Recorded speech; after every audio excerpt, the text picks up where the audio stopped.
I'm David, and today I'll be showing you how to smoke St. Louis style ribs on a barrel pit from start to finish. First, we're going to start with washing our hands.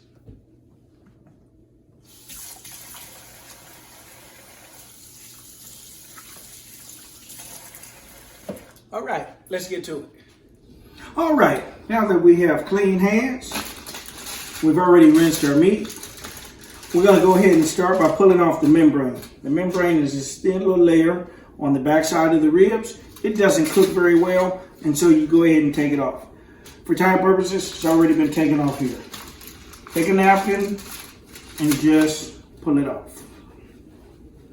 You dispose of it once you're done. Now, we're going to go ahead and season up our ribs, wrap, and get ready for the pit. You listening, Herman? You listening, Zach? Go ahead and cover the ribs in your seasoning. Today we're using just a basic generic rib seasoning from your local grocery store, Rib Rub. We're going to cover up the rib with the seasoning, and then we're going to pat it in. You don't want to rub it in. Kind of messes up the consistency of the meat, at least to the eye. Doesn't look as pleasant. So, notice, we're covering up the entire section of the rib with the seasoning. We're going to turn over and do the exact same thing.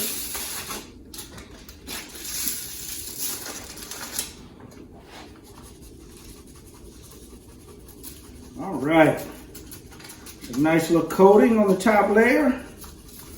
Getting all parts of the ribs, trying not to leave any piece of meat unturned or untouched.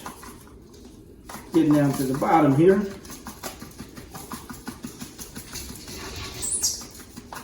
All right, again, we're going to pat in like so.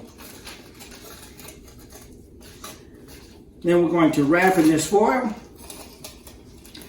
Let it sit for about 20 minutes and we'll be back to put it on the pit. Notice the charcoals are set to one side because when you smoke food, it's indirect heat and the smoke circulates. Notice the vent is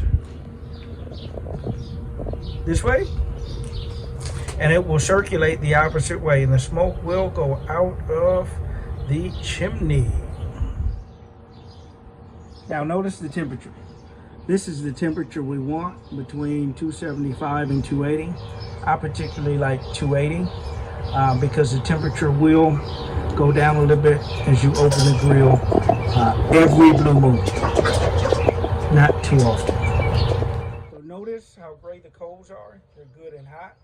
I prefer to go ahead and grill my ribs for about 50 minutes to about an hour and 10 before adding the wood. That way the wood just gives them the good smoky taste and the slow and go effect. All right, notice the color on those ribs. We're gonna go ahead and take those off. If you can see, I added a few pieces of wood. My fire started to die out. Didn't have much wind to help keep it going. So we're gonna take this off, wrap it, and bring it right back and put it on. See you in a minute. All right, we have the ribs wrapped, and I like using my trusty rib rack. That way, they moisten up evenly, and if you need to turn them, you can turn them the opposite way, and again, they'll moisten up very easily. We've added a few pieces of wood. Now we're gonna let this go and check it in a couple hours.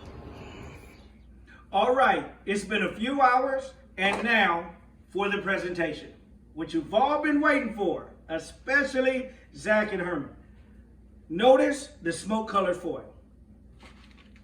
All right, as we unveil these, these look good. Oh, wait.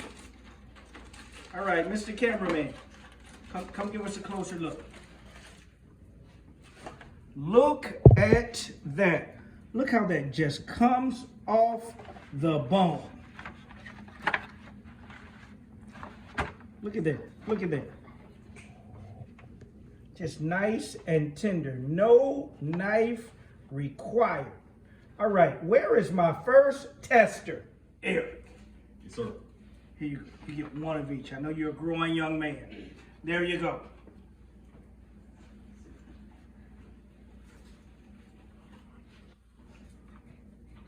This looks so good I can hit someone.